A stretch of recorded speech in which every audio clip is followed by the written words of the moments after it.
Richard has come to the snowbound wilds of Nova Scotia on the east coast of Canada. When John Murdoch was born in 1828, the formation of modern-day Canada was in its infancy. The European discovery in the 15th century of what we now know as Canada led to over 2 centuries of conflict, as Europe's colonial powers vied for territory. By 1828, much of Canada was part of Britain's empire. Richard is traveling to Bridgetown, where he knows his great-great-grandfather died. I know so little about him, but there is this central mystery about him, which was that he's a farmer when he gets married, and years later when he dies, he's a gentleman. That seems to be a weird transition. Out here, I can imagine that in the shires of England, you know, a prosperous gentleman farmer, but not here, and not in those days.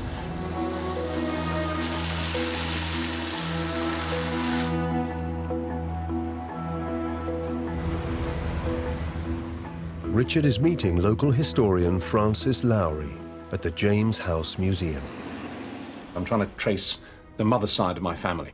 And one of her ancestors, my great-great-grandfather, was a guy called John Murdoch.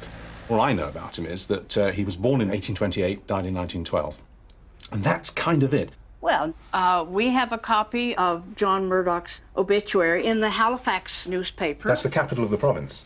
Yes, it is. Right, Bridgetown, May the 15th. The sudden death of John Murdoch at the age of 84 years at 1:30 this morning, of course that's precise, came as a shock to his friends. The deceased was a retired farmer, so he was a farmer. Just after retiring at 8 o'clock last night, and while in his usual health, he was noticed by his wife that he was becoming helpless. A slight shock had touched the strong man, and Dr. Deckman was called quickly. He at once said, "It is only a matter of a few hours." A staunch supporter of the Methodist Church and a warm political friend of the Right Honourable R.L. Burden.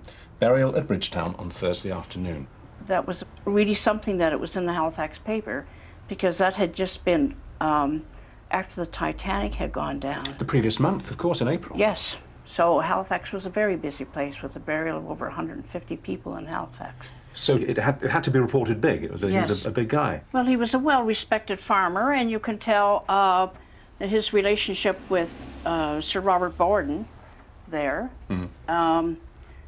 that he obviously had some good friends around. He was a local politician, was he, Borden? Did you get any money on you?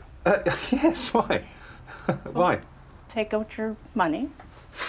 Okay, hang on. We've got about 100 and... I'll take this one. What are you doing? What's your game? This is Sir Robert Borden. Ah, is that him? Yes. He was the Prime Minister of Canada. What? He knew the Prime Minister of Canada? Yes, yes. Wow. On good terms, on personal terms? Yes, because the families had been friends for quite some time.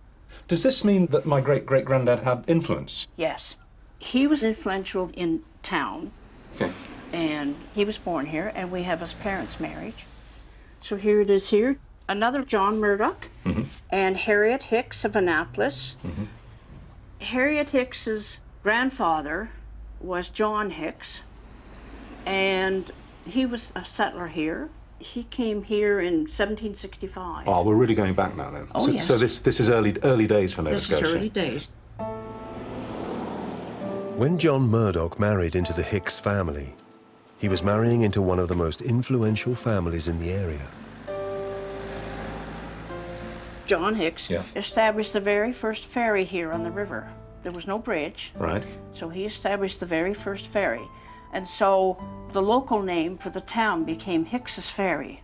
Really? Before Bridgetown? Yes, before Bridgetown. Wow. Yes. Wow. Richard has traced his Canadian family back more than 250 years to one of the very first settlers of modern-day Nova Scotia, his ancestor, John Hicks.